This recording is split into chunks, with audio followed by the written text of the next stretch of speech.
munyemerere dufata akanya gato maze tunyuze amaso muri iyi inkuru ibabaje cyane y'umusaza wavutse ku itariki ya mbere y'ukwa mbere mu 1964 witwa Mburenumwe Alexandre witabye Imana yishwe n'umuhungu we yibyariye.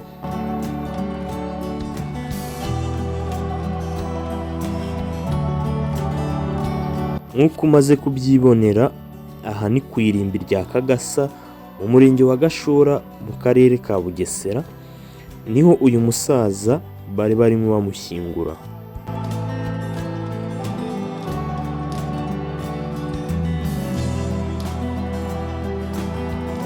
Iyi nkuru y'Icamugongo uburyo yakozwemo ni uburyo bubabaje cyane, kuko yaba uwayikoze nta ruhare yari abifitemo, kuko amakuru atangazwa n'abaturage cyangwa se atangazwa n'abaturiye hano hantu avuga ko uyu muhungu bwe yari afite ikibazo cyo mu mutwe.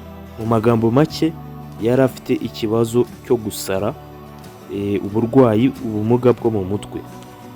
Ubwo uyu musaza yari arimo akora akazi ke gasanzwe akora, ni umubaji. Umuhungu we yaraje bivuga ko byajaguye, maze afata igikoresho kimwe mu bikoresho uyu musaza yakoreshaga, ahera ko amutema, maze aramuhindukiza amutema no ku mutwe, aramukomeretsa cyane. Ibyo ari byo byamuviriyemo kwitaba Imana. Umwana w'umuhungu yamwishe, ariko amwica yaragwaye mu mutwe, ari umurwayi wo mu mutwe. Umwana yari asanzwe arwaye ariko ari mu mashuri. Iyi nkuru y'Icamugongo yabaye ahitwa mu mudugudu wa Kimara, mu kagari ka Nemba, umurenge wa Rweru, yakozwe n'umusore w'imyaka 24. Ariko uyu musore yari afite ikibazo cyo mu mutwe, kuko bamujyanye mu mavuriro atandukanye avura abafite ikibazo cyo mu mutwe, Indera ndetse n'ayandi mavuriro atandukanye, ariko ntibyagira icyo bitanga. Bamujyanye mu mashuri aho yagiye yiga afite ikibazo cyo mu mutwe, ariko bikarangira bimurenze kubera ko ubumuga bwe bwo mu mutwe cyangwa se uburwayi afite bwo mu mutwe bwari buri ku kigero kirenze cyane.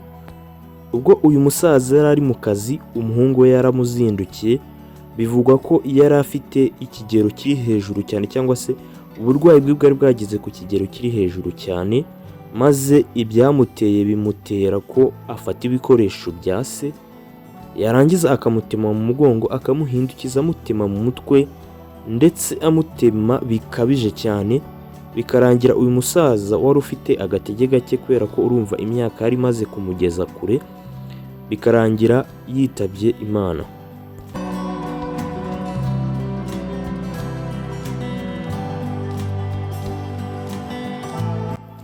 Iyi nkuru y'Icamugongo yakomeje ibabaza abaturage cyane, cyakoze bavuga ko hashobora kuba harabayemo uburangare bwo gukurikirana uyu mwana neza, kuko yacishagamo ibisazi cyangwa se uburwayi bwo mu mutwe bukagabanuka igihe yitaweho.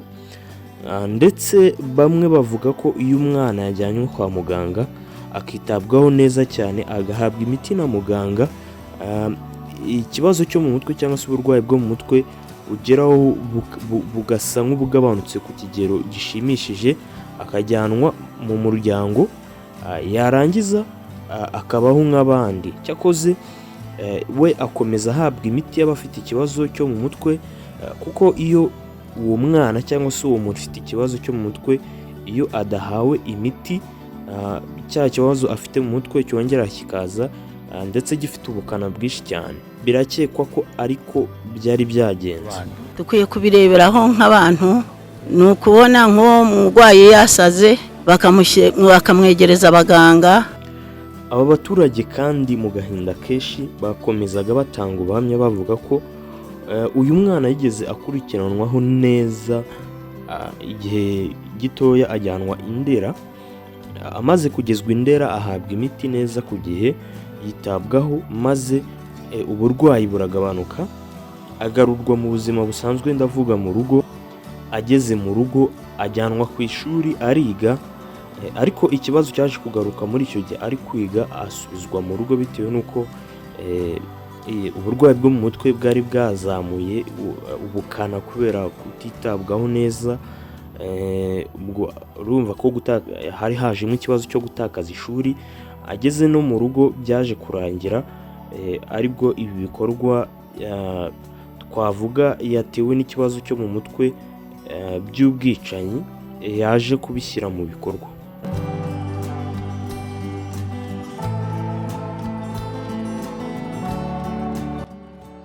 Abo baturage mu gahinda kenshi byaje kurangira bavuze ko nabo bize, kuko kwigira ku ikosa burya bitera umuntu kumenya kandi akamenya vuba. Byaje kurangira bafashe ingamba z'uko mu gihe babonye umuntu ufite ikibazo cyo mu mutwe atagomba kurwarira mu rugo, ahubwo agomba kuvanwa mu rugo akajyanwa mu ivuriro ryabugenewe cyangwa se rigenewe gufasha abafite ikibazo n'icyo ngicyo. Kivura abo bagwayi bo mu mutwe, ntumutunge mu rugo, ukamutungira aho hantu ariko uburinzi. Reka twifurize uyu musaza kuruhukira mu mahoro. Naho mu Rwanda ho ubushakashatsi buheruka kugaragazwa ko byibuze umwe mu bantu 5 aba afite ikibazo cyo mu mutwe. Byaje kugaragara ko ikibazo cyo mu mutwe cyangwa se uburwayi bwo mu mutwe level ya nyuma ikabije cyangwa se ikigero cya nyuma gikabije ni ikigero cy'ubusazi, cy'igihe umuntu ari kuvuga ngo ni umusazi. Ariko burya bifite amakategori cyangwa se ibyiciro bitandukanye by'uburwayi bwo mu mutwe bibarizwamo. Harimo ikibazo cy'agahinda gakabije, aricyo kibazo cya depression ikabije, aho iki kibazo cyohe abantu batanacyitaho cyane ngo byibuze bajye kwa muganga bajye kucyifuza, kandi iki kibazo kigira ingaruka nyinshi cyane. Harimo naho umuntu ashobora kugira agahinda gakabije akaba yagera ku rwego rwo kumva yakiyahura. Ibi nabyo bifite ingaruka nyinshi cyangwa se ni bimwe muri bwa burwayi n'ubundi bwo mu mutwe bakomeza bagenda batubwira. Mu magambo makeya, nimba mu muryango w'abantu barenze 5 nk'uko iri tangazo cyangwa se ubushakashatsi buvuga, bisobanura ko byibuze ubwo umwe muri mwe afite ikibazo cyo mu mutwe akeneye kwitabwaho, agakurikiranwa neza kugira ngo ubuzima bwe butajya mu kangaratete. Ndabashimiye cyane abahisemo kubana natwe muri iki kiganiro. Njye bagezaga iyi nkuru y'Icamugongo, nitwa Joe Olivier. Imana ibarinde.